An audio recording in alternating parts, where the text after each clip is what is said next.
y todos los que se hallaban en amargura de espíritu, y fue hecho jefe de ellos, y tuvo consigo como 400 hombres. Y se fue David de allí a Mizpa de Moab, y dijo al rey de Moab: yo te ruego que mi padre y mi madre estén con nosotros hasta que sepa lo que Dios hará de mí. Los trajo pues a la presencia del rey de Moab, y habitaron con él todo el tiempo que David estuvo en el lugar fuerte. Pero el profeta Gad dijo a David: no te estés en este lugar fuerte, anda y vete a tierra de Judá. Y David se fue y vino al bosque de Ai. Oh soberano Señor y Padre amado de la gloria, recibe toda honra, toda gloria, toda alabanza en el nombre poderoso de Jesús. Te damos gracias, Señor, primeramente en esta tarde, en esta mañana, Padre, por el privilegio que nos dan de oír una vez más tu palabra. Estamos en el mejor sitio, en el mejor lugar, en la casa de oración de vuestro Padre. Y te pedimos, Señor, que abras nuestro entendimiento. Oh Señor, que se muevan los dones en esta hermosa mañana, Señor, el don de ciencia, sabiduría e inteligencia dada por ti, Padre, para que podamos entender la profundidad que hay en tu palabra, que se ve revelada a tus hijos, los cuales hoy estamos reunidos con el Señor propósito de alabar y glorificar tu nombre, en el nombre poderoso de Jesús. Amén y amén. Puede tomar asiento.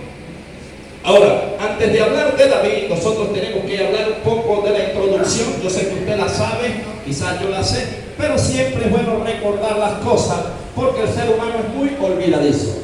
Él lo decía: no me cansaré de decirle lo mismo hasta que entiendan y comprendan y no se les olvide. Porque todos somos olvidadizos. En algún momento nosotros nos afanamos, cuando estamos en apuro, andamos buscando los lentes y los tenemos en la cabeza. Andamos buscando la llave y la tenemos en la mano. Y de repente, hoy yo pensé que no la tenía. Porque el afán y el apuro nos ciega espiritualmente. Y eso es lo que nosotros debemos entender. Y lo bueno es que Dios llama las cosas que no son como que si fuesen. Y Dios ya nos ve terminado. Usted ve defecto en Jonathan y yo veo defecto en usted, pero Dios nos ve ya perfecto y transformado a la imagen de su Hijo admirable. Dios conoce todas las cosas. Dios es un Dios el cual veía a un joven, un muchacho de 16 años, David, el cual cuidaba las ovejas de su padre. Las ovejas de su padre.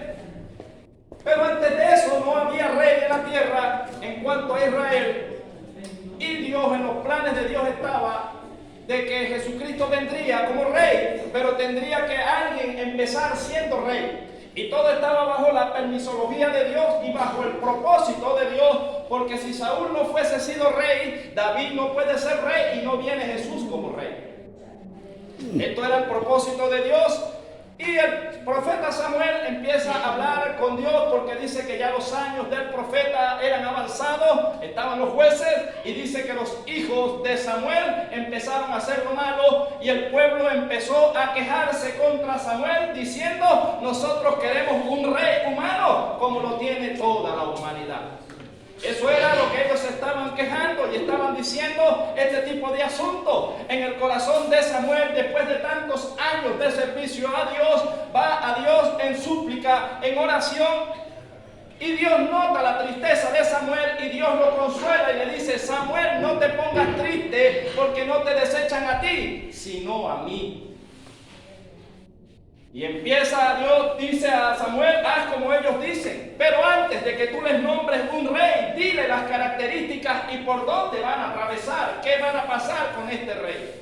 El profeta los congrega en la congregación, les dice que el rey que viene, todo lo que iba a acontecer, pero ellos dijeron: no importa, nosotros queremos un rey de carne y hueso, alguien que podamos ver y palpar. Y a veces nosotros, ¿cuánto nos hemos sentido solos? Y a veces decimos: Dios siempre está con nosotros, pero necesitamos a alguien de carne y hueso que podamos agarrar.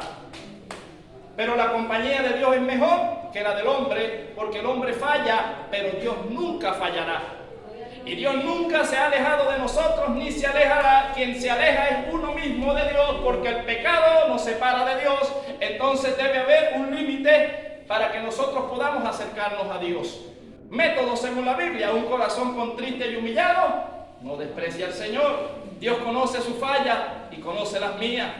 Pero va a depender de la actitud que usted tome y la que yo tome para que Dios se acerque. Y hay algo que David tenía que no tenían los demás reyes. Y era que cuando David fallaba, David reconocía su falta delante de Dios y era perdonado. Mientras que los otros reyes lo que hacían era zumbarse la pelota.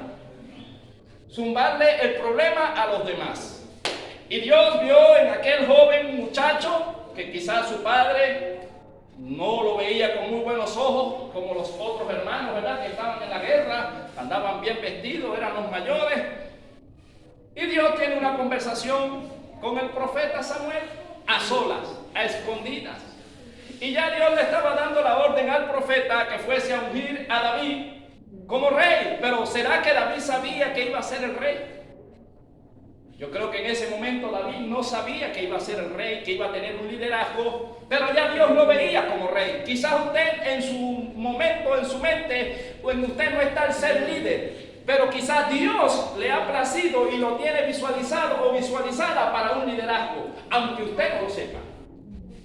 ¿Y qué fue lo que vio Dios en David? Que David era obediente primeramente a su padre terrenal, pero también era obediente a Dios. Y dice que cuando su padre le encomendó muy bien el trabajo, dice que David, que cuando él cuidaba las ovejas, si venía un lobo o un oso, él peleaba fuertemente por cada una de las ovejas de su padre. Esto quiere decir en lo físico, cuanto no más en lo espiritual. ¿Sabe cómo Dios lo va a ver como un líder? Cuando usted pelee por las ovejas de Dios, las espirituales, y pelee contra los demonios, los lobos, los osos que quieren perturbar las ovejitas de papá. Ahí Dios se enamorará de su conducta y entonces estará calificado para ser un líder de Dios. Jesús dijo que el que anda por dinero no le importa, ¿verdad, mi hermano?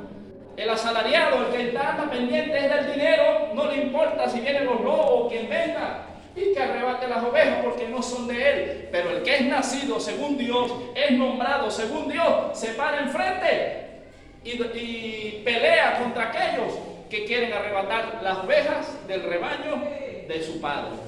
Eso fue lo que Dios vio en David. Y David era un muchacho joven.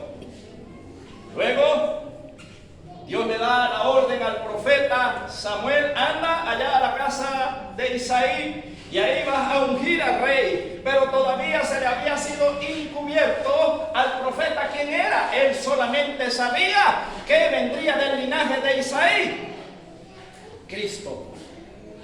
Y cuando él llegó, bueno, el profeta empezó a dejarse guiar por lo físico, por lo natural. A veces nosotros los ojos nos engañan. Y empezó a ver a los hombres que eran altos, fuertes. En 3 oportunidades dijo: ella, y los Dios le decía: ese no es. No mire su parecer, porque yo miro su corazón. ¿Verdad que las apariencias engañan? ¿Cuántas veces no nos hemos desilusionado porque hemos visto a alguien grande en el mundo espiritual y después usted lo ve abajo y usted dice: ay, yo pensaba que era otra cosa? Y eso nos puede pasar a cualquiera, hermano. Dios nos guarde, Dios nos libre, Dios nos dé fortaleza. Pero en algún momento estamos arriba, pero no sabemos si nos descuidamos y después podemos estar abajo. Pero Dios siempre estará arriba. Entonces nuestra vista tiene que estar en Jesús, autor y consumador de la fe.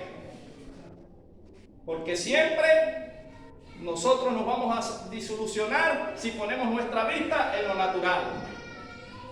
Y David, Dios llamaba a David y Dios decía: este joven tiene el corazón conforme al mío. Y David, quizá cuando el profeta llega a la casa de su padre, porque el profeta se negó a comer allí hasta que llegase el último. Y cuando llegó el último, que todo el mundo lo veía de último, resulta que los últimos serán primeros. Entonces David sería el primero. Y Dios le dijo a Samuel: ese es, unge.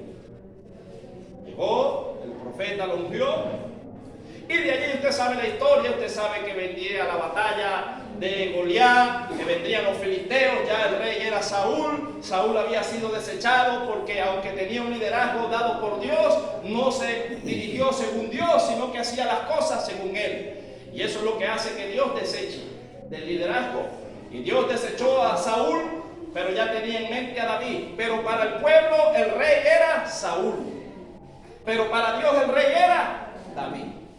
Y el respaldo que tenía Saúl al principio se le fue pasado a David, y todo lo que David hacía prosperaba. Aunque Saúl daba las órdenes, aunque Saúl era el rey, el respaldo era con el cuida oveja, con el pequeñito. Y mientras Saúl pudo sacar provecho, veía con buenos ojos a David, pero en el momento en que él nota que el pueblo vio el respaldo hacia aquel cuida ovejas y dijo: Saúl mata 1000 y David a 10,000, entró un gran celo en él. Entonces procuraba la muerte de aquel que le ayudaba. Y estaba todo en el propósito de Dios, todo estaba allí. Y lo que no sabía David era que Dios lo iba a meter en la cueva, que lo iba a pasar por años siendo perseguido, porque Dios necesitaba capacitarlo, necesitaba instruirlo, necesitaba prepararlo. Y aunque Dios nunca habló de lo mal que había en David, Dios sí sabía que David necesitaba pasar por pruebas. Dios sabe que usted y yo tenemos que pasar por pruebas, hermano. Ahora la pregunta es, si Dios dijo que tenía a David el corazón conforme al de él, ¿por qué lo metió en la cueva y habían 400 hombres endeudados, malhumorados, y Dios lo puso de líder entre esa gente difícil? ¿Para qué Dios lo metería dentro de una cueva? Y es lo que quiero enfocar en esta hermosa mañana. Quizá usted en algún momento estuvo en la cueva, o hoy en día se encuentra en la cueva, y es que la cueva tiene un significado. Entonces veamos qué pasó aquí. Ahora sí, vamos a entrar allí en materia. Dice que yéndose luego David de allí, huyó a la cueva de Adulam. Y cuando sus hermanos y toda la casa de su padre lo supieron, vinieron allí a él. Y se juntaron con él todos los afligidos, y todos los que estaban endeudados, y todos los que se hallaban en amargura de espíritu. Ahora la pregunta que debemos hacernos: ¿a quién le gusta andar con afligidos? Usted sabe lo que es un afligido, que usted todo el tiempo está hablando con él y todo es un ay, ay, y el azúcar subió otra vez, y el arroz volvió a subir, y esto se lo llevó quien lo trajo, y nunca hay una palabra de aliento, de consuelo, una palabra de esperanza. Así estaban estos 400 hombres metidos dentro de una cueva, y no se quejaba uno solo, se quejaban 400. Si a veces una sola persona que se queja es fastidiosa y es gravosa, ¿cuántos serán 400? Y creo que no era el mejor momento de David, porque David decía: ¿por qué me persiguen a mí si no hago mal? Usted le mete la lupa ahí a David, y David lo que hacía era desvivirse por agradar al rey, por agradar a Dios, y aún así era perseguido. Cuando usted ve la historia de Jesús, Jesús lo que hizo fue hacer el bien a todos, pero dice que los escribas y los fariseos buscaban para tentarlo, buscaban el más mínimo error de Jesús para derribarlo. ¿Será que cuando usted está haciendo el bien, alguien por allí espiritualmente anda visualizando a ver dónde usted falla para derribarlo? Porque usted y yo tenemos enemigo, iglesia, y no es de carne y de hueso.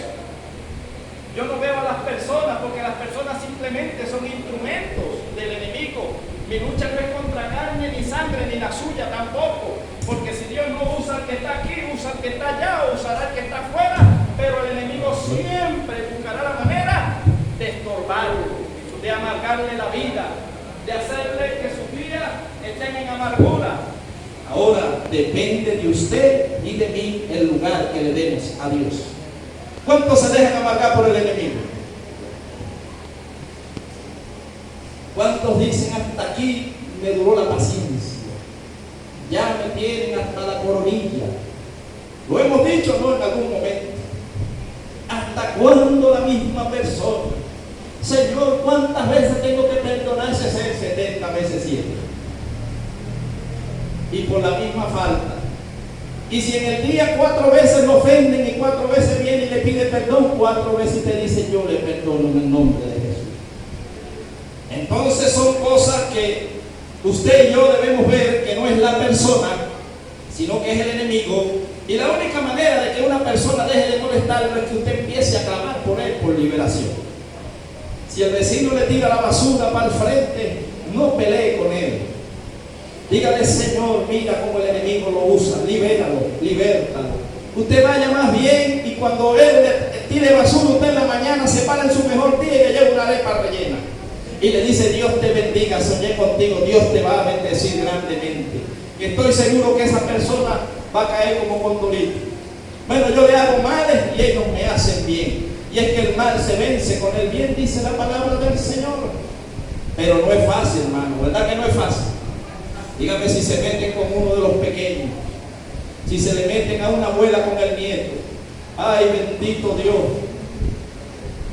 santo, santo. O se mete con un hijo, o al esposo se le meten con la novia. Ay, Dios mío, es terrible, porque allí es donde nosotros somos probados y Dios permite ciertas circunstancias para que aprendamos a gobernar nuestra propia vida, porque mi mente no debe gobernarme. A mí debe gobernarme la palabra de Dios, porque cuando usted le hacen algo, la mente le dice, véngate. Si te dio una, dale tú dos. Eso es lo que enseña